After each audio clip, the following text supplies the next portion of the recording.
บ่แล้วดอกพี่น้องมื้อนี้ตื่นขึ้นมายามมื้อเช้าลิซ่ากับอ้ายตีบก็ส่วนกันลงมาตักน้ำอยู่ห้องเก็บของแม่ย่าวัยรุ่น80จ้าเพราะว่าฝนตกติดกันทั้งวันทั้งคืนมาเป็นอาทิตย์แล้วจ้าพี่น้องคะห้องตรงนี้ก็แก้ไขบ่ได้จ้าเทื่อบ่ว่าปีใดก็ได้ลงมาตักน้ำคือเก่าจ้าพี่น้องคะเอ้านึกว่าจะบ่ได้ตักแล้วปีนี้เพราะว่ามันจะเบิดฝนแล้วที่ไหนได้ฝนตกมาอีกพี่น้องเอ้ยก็ได้ลงมาเฮ็ดคือเก่าจริงๆก็ว่าจะรอให้ฝนมันเบิดพุ่นล่ะค่อยมาตักออกเนาะจ้า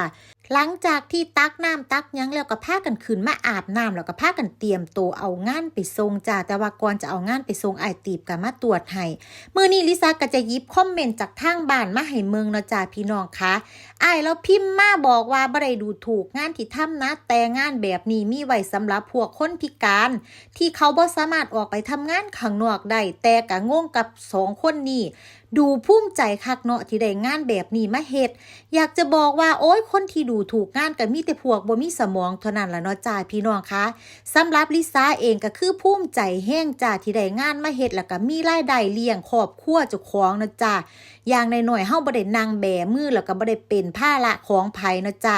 แล้วอีกอย่างเฮามีงานแบบนี้มาเฮ็ดอยู่บ้านจะให้คอยออกไปตากแดดตากไหนเป็นกรรมกรอยู่ข้างนอกแบบเจ้านั่นเหรอข่อยก็บ่ไปจ้าพี่น้องคะในเมื่อเฮามีทางเลือกที่ดีมีงานที่สบายเฮ็ดบ่ต้องออกไปเฮ็ดงานข้างนอกเฮาก็ต้องเฮ็ดงานอยู่บ้านนะจ้าจะมาบอกว่าสำหรับคนพิการมันเป็นไปบ่ได้ดอกจ้าเพราะงานเขาก็บ่ได้ระบุว่างานนี้เฉพาะคนพิการเท่านั้นเขาบ่ได้ระบุจ้าเพราะฉะนั้นทุกคนมีสิทธิ์ที่จะเอางานมาเฮ็ดเบิดแล้วงานที่ลิซ่าเอามาเฮ็ดนี่บ่แม่นว่าผู้ใดจะเอาออกมาเฮ็ดก็ได้เขาต้องคนที่มีความชำนาญแล้วก็มีความรู้ในด้านนี้พร้อมเนาะจ้าพี่น้องคะเพราะว่างานที่เอาออกมาเฮ็ดแต่ละใบนี่มีราคาแบบหลายบาทแฮ่งจ้าพี่น้องบางใบนี่ราคา200,000 300,000บางใบนะเป็นล้านวอนเนาะจ้าพี่น้องเขาบ่สามารถที่จะให้คนเอาออกมาเฮ็ดซุ่ม4ซุ่ม5ได้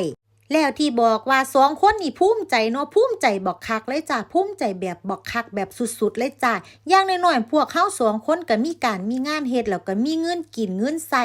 แล้วก็บ่ได้เป็นภาระของไผพร้อมเนาะจ้าพี่น้องอันนี้ล่ะเวลาหมู่ข่อยเฮ็ดงานก็บ่ถูกใจเวลาหมู่ข่อยบ่เฮ็ดงานก็บ่ถูกใจ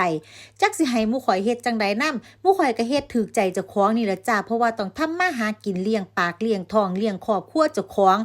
การที่จะมานั่งพิมพ์ว่าให้คนอื่นแล้วก็มาวิพากษ์วิจารณ์คนอื่นข่อยคิดว่าเอาเวลาพวกนี้ไปนั่งพัฒนาปรับปรุงชีวิตคุณภาพชีวิตเจ้าของให้มันดีขึ้นหรือว่าหาเงินเลี้ยงปากเลี้ยงท้องเลี้ยงครอบครัวเจ้าของให้มันดีพุ่นจ้าบ่ต้องมานั่งเว้านั่งว่าให้ผู้อื่นดอกเขาจะเฮ็ดงานอีหยังว่าแต่เขาเฮ็ดงานสุจริตบ่ได้ไปฆ่ายาบ่ได้ไปฆ่าคนบ่ได้ไปเฮ็ดงานอีหยังที่มันบ่ดีแล้วก็บ่ได้ไปเป็นภาระของสังคมก็บ่ต้องมานั่งวิพากษ์วิจารณ์เขาดอกจ้าว่าเขาจะเฮ็ดงานอีหยังแทนที่จะดีใจและก็ภูมิใจนำเขาเนาะจ้าที่เขาได้เฮ็ดการเฮ็ดงานแล้วก็ยินดีชื่นชมกับคนอื่นถ้าชื่นชมยินดีกับคนอื่นบ่เป็นแสดงความดีอกดีใจกับคนอื่นบ่เป็นมันก็แปลกผิดปกติของมนุษย์นั่นล่ะจ้าพี่น้องพอคนเฮาน่ะถ้าเห็นคนอื่นได้ดิบได้ดีคนอื่นได้แบบอีหยังจังซี่เขามีแต่แสดงความยินดีอันนี้ค่อยแต่จะมาจับผิดนั่งวิพากษ์วิจารณ์เขาอยู่นี่มันก็บ่ผิดปกติบ่จ้าสำหรับข่อยคิดว่าคนพวกนี้ผิดปกติเด้แทนที่จะเอาเวลาพวกนี้น่ะไปนั่งทำมาหากินของเจ้าของพุ่นบ่แม่นมานั่งเว้านั่งว่าให้ผู้อื่นนะจ้าอันนี้น่ะเฮาทำมาหากินเฮาก็อยากเอามาเฮ็ดให้ผู้อื่นฟังเอามาให้ผู้อื่นได้เมืองแชร์ประสบการณ์ว่าในแบบ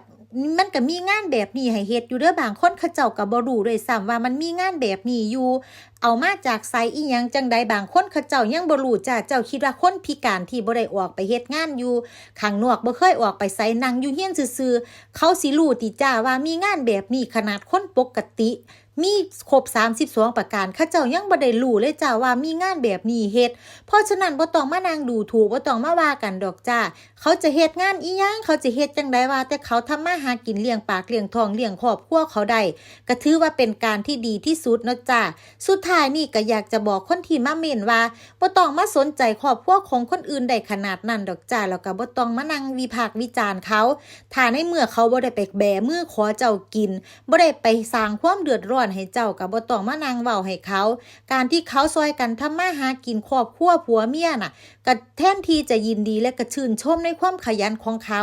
ถ้าแสดงความชื่นชมยินดีกับคนอื่นบ่เป็นก็บ่ต้องมานั่งเล่นโซเชียลดอกจ้าบางเที่ยมันท็อกซิกเกินไป